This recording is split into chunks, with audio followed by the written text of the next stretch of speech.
Commander Zara Voss gripped the armrests of her command chair as the bridge of the Imperial Dreadnought Sovereign's Wrath shuddered beneath another volley of plasma fire. Through the reinforced viewport, she watched the rebel fleet's crimson energy beams slice through the darkness of space, each shot bringing them closer to the Empire's most heavily defended sector. "Status report," she barked, her voice cutting through the chaos of alarms, and shouted orders. Lieutenant Torres, his face illuminated by the blue glow of his tactical display, called out over the din. "Hull integrity holding at 73%, Commander. But the rebels have broken through our outer defensive grid.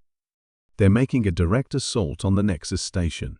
The Nexus Station, the Empire's central communication hub that coordinated military operations across 47 star systems. If it fell, the entire Imperial Navy would be left blind and disconnected, easy prey for the growing rebellion that had been systematically dismantling their forces for months. Voss studied the holographic battle display hovering before her. Red dots representing rebel ships swarmed around the blue indicators of Imperial forces like angry wasps around a disturbed hive. The numbers weren't in their favor, but they had held worse odds before. "Redirect all power from life support to weapons systems," she ordered, "and signal the Retribution and Iron Fist to form up on our starboard flank. We're going to punch through their line and—" "Commander," the sharp voice of Ensign Chen at the sensor station interrupted her tactical planning. His young face had gone pale, eyes wide with something that looked suspiciously like terror. "I'm detecting an unknown contact on long-range sensors." "Another rebel ship?" Voss asked, though something in the ensign's tone suggested otherwise. Chen's fingers danced across his console, double-checking his readings. "Negative, Commander. That's no registered vessel, and it's headed straight for us." The bridge fell silent, except for the persistent hum of the ship's engines and the distant rumble of ongoing combat.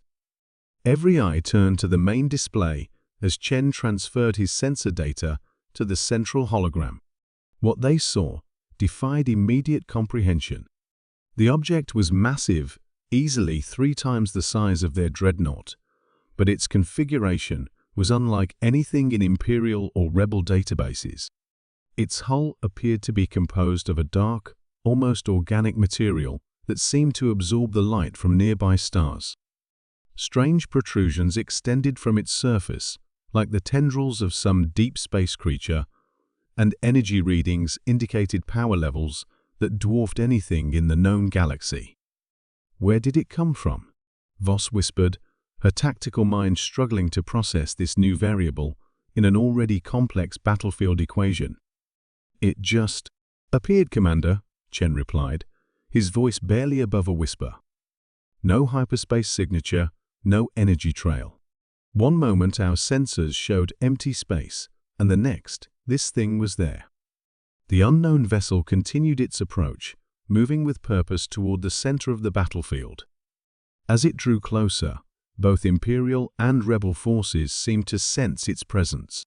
The intensity of the fighting began to diminish as ships on both sides turned their attention to this new arrival.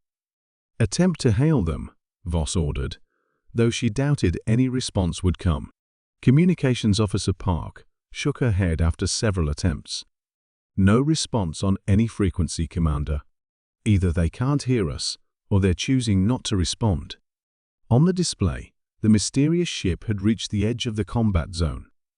Without warning, it unleashed a wave of energy unlike anything Voss had ever witnessed. The pulse rippled outward like a stone dropped in still water, and wherever it touched, ships simply stopped. Imperial dreadnoughts and Rebel cruisers alike found their engines dead, their weapons offline, their life support systems reduced to emergency power. Both fleets hung motionless in space, completely at the mercy of whatever intelligence controlled the alien vessel. "All systems are down," Torres reported unnecessarily, as the bridge lighting shifted to the red glow of emergency power. "We're completely dead in space." A new signal appeared on their communications array, Not audio, but something far more invasive. Images and concepts flooded directly into their minds. Vast civilizations rising and falling across the cosmos. Empires built on foundations of conquest and domination crumbling under their own weight. The endless cycle of war and destruction that plagued organic life. High Chancellor Vorthak's 6 hands trembled as he reviewed the emergency session agenda for the Galactic Council. Around the massive crystalline amphitheater, representatives from 1,000 worlds sat in unnaturally perfect silence. Not one whisper, not one flutter of wings or clicking of mandibles. Even the most aggressive species, the war-loving Kreks, the predatory Shadowkin, sat motionless as statues. All because of the message that had arrived 3 cycles ago. The human delegation requests an audience, Vorthak announced, his voice barely above a whisper. They say they have an answer to the Council's peace proposal. A collective shudder rippled through the assembly.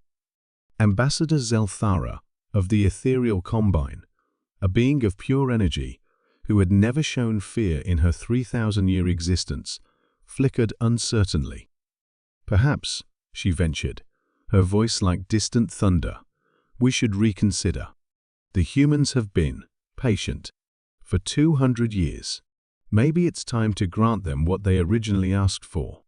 Impossible, hissed General Skian of the Dominion Fleet. To admit wrongdoing now would destabilize the entire galactic order. Besides, it was just one world, one insignificant colony planet. The words hung in the air like a toxic cloud. Just one world. Terra Nova, humanity's first and most beloved colony beyond Earth, home to 12 billion humans, wiped out by a clerical error in a military operation that was supposed to target an uninhabited system. The Council had offered reparations, of course. Credits, territory, formal apologies. Everything except what the humans had actually demanded, the trial and execution of those responsible. The Council couldn't set such a precedent. If they started holding galactic leaders accountable for military accidents, where would it end? So they had stonewalled, delayed, made excuses. For 2 centuries, humanity had filed appeals, submitted evidence, requested justice through proper channels. And for 2 centuries, the Council had politely declined. Until last week, when the humans had simply stopped asking. The main doors of the chamber dilated with a sound like a held breath being released. Through them walked a single human figure, not the usual diplomatic contingent with their formal robes and carefully practiced speeches. This was a woman in simple black clothing, her dark hair streaked with premature silver, her eyes holding an emptiness that made even the void-dwelling Netharks uncomfortable. Director Sarah Chen, of the Human Remembrance Initiative. The entire galaxy knew her name, though most wished they could forget it. She walked to the center of the amphitheater with unhurried steps, her boots clicking against the crystalline floor like a countdown timer. When she reached the speaking platform, she didn't bow or offer the traditional greetings. She simply stood there, waiting. Director Chen, Chancellor Vorthak began carefully. The Council is prepared to discuss. No, Chen interrupted, her voice cutting through the vast space like a blade. The time for discussion is over. You asked for our answer to your latest peace proposal. Here it is. She reached into her jacket and withdrew a small, unremarkable device, no larger than her palm, made of what appeared to be simple black metal. She placed it gently on the platform before her. This, she said conversationally, is the remembrance key. For the past 200 years, while you've been making excuses and filing delays, humanity has been preparing, learning, growing. Ambassador Zelthara's energy form pulsed with anxiety. Director, whatever you're planning. We're not planning anything, Chen replied, with a slight smile that chilled the blood of every warm-blooded being present. We've already done it. The small device began to emit a soft, pulsing light. Around the chamber, every electronic system, every computer, Every AI, every quantum processor began displaying the same image, a blue-green world burning beneath a foreign sky. Terra Nova, Chen said simply. 12 billion souls. My daughter was among them. She was 7 years old. The images shifted, showing faces now. Billions of them.